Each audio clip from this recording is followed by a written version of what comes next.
La tensión en estos momentos en Venezuela. Ya contamos con Aníbal González, analista geopolítico, que está con nosotros para poner un poquito de luz en un día muy oscuro. ¿Qué tal?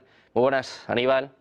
Buenas tardes. Buenas tardes, Sergio. Gracias por la invitación. Igualmente, un placer tenerte por aquí, con el foco puesto en Venezuela, como te puedes imaginar, en estas protestas. Si te parece, empezamos por lo último. Están hablando las Fuerzas Armadas de un intento de golpe de Estado en Venezuela. Hoy hay protestas de la oposición, protesta de todos aquellos seguidores de Nicolás Maduro. ¿Qué esperas en el día de hoy, cuando ya se está hablando de un intento de golpe de Estado? Sí, era previsible, Sergio, de que esto desembocara en esto, en lo que pasó este domingo. Tenemos que recordar un poco, antes de comenzar a desentrañar un poco todo esto que está aconteciendo, ocurriendo ahora, es de que estos mismos personajes de la oposición que se presentaban supuestamente en las elecciones pasadas del 2017, eh, terminaron algunos no presentándose porque decía que no había garantías democráticas para las elecciones. En aquel momento, Maduro gana las elecciones por el 67, casi un 68% del electorado.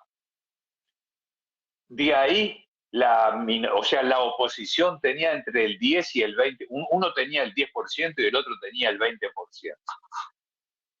Lo cual igual llevó a que Donald Trump en aquella época impusiera a aquel presidente nefasto de Juan Guaidó, elegido en una plaza pública, que resultó en un teatro, en un circo. Más lo pusieron allí para poder no permitir que de alguna forma Maduro no consiguiera gobernar.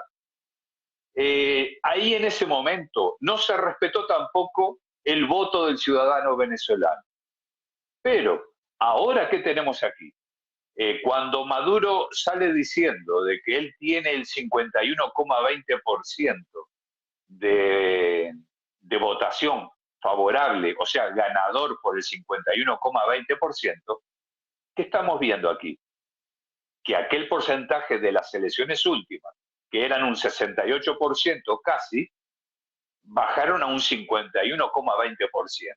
O sea, ganó por una mínima cuota aparte contra la oposición, que quedó con un 44% aproximadamente y el resto repartido en los otros 8 competidores que había.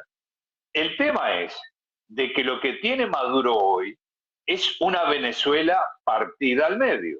Ya no es aquella Venezuela de Chávez de un 70%, de un 80% chavista, sino que ahora ya estamos hablando de entre un 40% fácilmente de la población venezolana de los que votaron. No te olvides que también de los que estaban dentro de Venezuela, no votó más de la mitad, no fue a votar.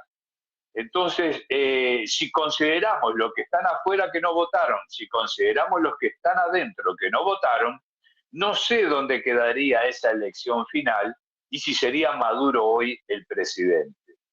Pero yo no tengo dudas de que haya sido ese 51,20%.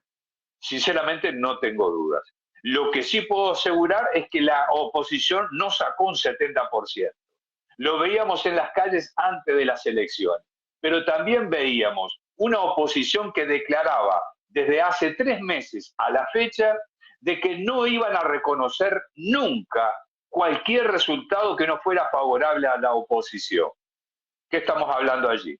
¿Qué estamos diciendo allí? Que esto todo se estaba preparando para este posible resultado que se dio con ese 51,20%. Ahora, lógicamente, están las amenazas de golpe de Estado, que sí están.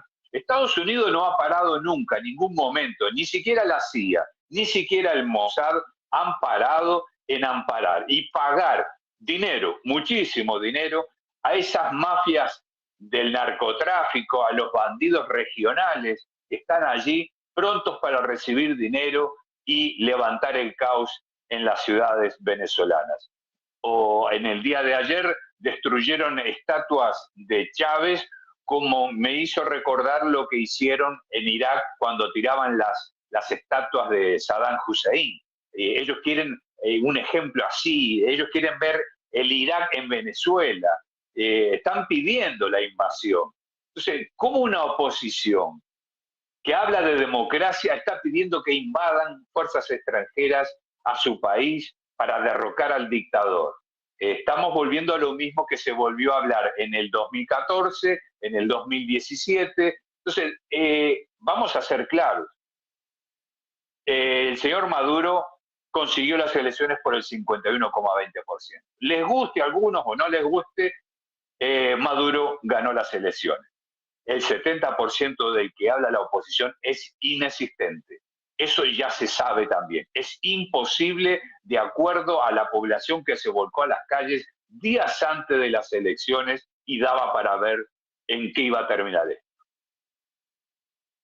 Pendientes precisamente de estos resultados, quiero preguntarte por la Organización de Estados Americanos, porque claro, no es solo Estados Unidos el que está un poco hablando de esta manipulación electoral. La Organización de Estados Americanos, con hasta 9 países, ayer lanzaban un comunicado, hoy también hablan de una manipulación aberrante. Ya hablabas de una Venezuela dividida, partida, pero parece que lo mismo está sucediendo con Latinoamérica, ¿no? Cada vez más bloques enfrentados y sobre todo muchos países pues que dicen que no entienden, ¿no? Que no comprenden lo que está pasando en Venezuela. Si observamos, Sergio, los países que se han declarado no aceptando este resultado o teniendo dudas, por lo menos, pidiendo recuento de votos, son países que son hacia el lado de la derecha o pro Estados Unidos. Lo tenemos a Chile, lo tenemos a Argentina, Uruguay, tenemos Costa Rica, tenemos Panamá, tenemos República Dominicana, son países pro Estados Unidos. La OEA a mí no me infunde confianza ninguna cuando fue la primera partícipe en el golpe de Estado en Bolivia. El señor Almagro quedó manchado para siempre y dejó la OEA marcada para siempre como golpista, como promotora de golpes de Estado dentro de Latinoamérica, o de Hispanoamérica, mejor dicho. Estados Unidos sabemos bien que domina la ONU, domina la OEA, domina todas las áreas de las que ellos colocaron para poder tener dominancia en los estados hispanoamericanos. Entonces, no me infunde ninguna confianza lo que diga la OEA. Sinceramente, no le presto atención a lo que dice la OEA. Más allá de que estos países hagan esos reclamos, el señor Milei, ¿quién más sería, no? Uruguay, el señor Lacalle Pou, ¿quién más sería? Boric, de Chile, ¿quién más sería? ¿Qué podemos esperar? Son gobiernos conservadores o pro derecha o pro Estados Unidos. Entonces, indudablemente que aquí se están juntando a todos estos pequeños monstruitos para que hagan sus declaraciones oportunas, para poder enfrentar así, de esa manera, a Maduro, sancionarlo, como ya lo han sancionado trillones de veces, lo van a seguir sancionando, porque no van a poder evitar que la realidad es esa. Ganó apenas por la mínima diferencia del 51,20%, que es poco en realidad. Para mí, eso demuestra que la popularidad de Maduro ha caído, ya no consigue convencer a la población en su conjunto, en la gran mayoría, como era antes, y ahora estamos hablando de una población prácticamente 50-50, que es lo que está ocurriendo en toda Hispanoamérica. En Colombia se ganó por poco también. En Brasil, aquí donde estamos nosotros, el señor Lula da Silva ganó por muy poco al señor Bolsonaro. Y el señor Bolsonaro declaraba fraude en las elecciones, quiso intentar dar un golpe de Estado y no lo consiguió. Entonces tenemos el mismo proceso. Tenemos que estar atentos a todo ese indicador y a las declaraciones de la señora Richardson una semana atrás con referente a Venezuela. Entonces, cuidado que estamos viendo el árbol, pero no estamos viendo lo que está detrás del árbol, y hay un monte detrás de ese árbol, Sergio. Adelante. Pendientes, desde luego, de este árbol, de esta tensión en Venezuela y sobre todo de las protestas, de las imágenes y de las declaraciones en apenas minutos por parte de María Corina Machado. Muchísimas gracias, Aníbal, por estar con nosotros. Un auténtico placer. Muchas gracias, muy buen día. Gracias a ustedes, buenas tardes para todos. Muy buenas tardes. Nosotros seguimos pendientes de traerles más análisis, más expertos. El foco puesto en la tensión en Venezuela, la represión, se habla de 749 detenidos, la OEA hablando de una manipulación aberrante. Vamos a preguntárselo ya a Adrián Celaya, presidente de K Group, que está con nosotros. ¿Qué tal? Muy buenas, Adrián, buenas tardes. Hola, ¿qué tal? Encantado de estar con vosotros, como siempre. Igualmente, un placer volver a tenerte por aquí en un día en el que todas las miradas están puestas en Venezuela. Si te parece, empezamos por las Fuerzas Armadas. Se han puesto del lado de Nicolás Maduro y hablan de un intento de golpe de Estado. Quiero preguntarte cómo es la situación en Venezuela en estos momentos. Bueno, sí, cuando surgen disputas al nivel que están surgiendo en Venezuela sobre los resultados electorales en países, en muchos países en desarrollo,